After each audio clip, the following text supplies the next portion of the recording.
இன்று தொடங்கும் எஸ்பிஎம் தேர்வு எழுதும் மாணவர்கள் அனைவருக்கும் பிரதமர் டதஸ்ரீ அன்வார் இப்ராஹிம் தமது நல்வாழ்த்துக்களை தெரிவித்துள்ளார்.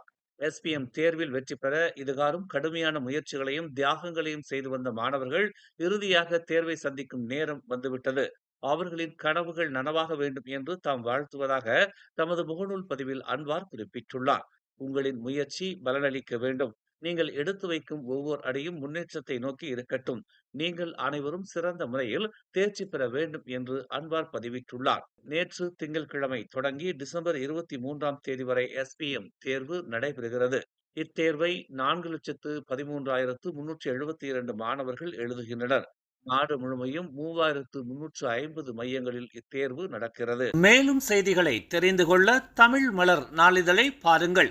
உடனுக்குடன் செய்திகளை தெரிந்து கொள்ள தமிழ் மலர் இணையதளம், தமிழ் மலர் செயலி மற்றும் மலர் டிவி யூடியூப் சேனலை வலம் வாருங்கள். எங்களோடு இணைந்திருக்க மலர் டிவியை பதிவு செய்து கொள்ளுங்கள். உறவுகள் மகிழ்ந்திட விருப்பம் மற்றும் பகிர்வு சேவையை சொடுக்கிடுங்கள்.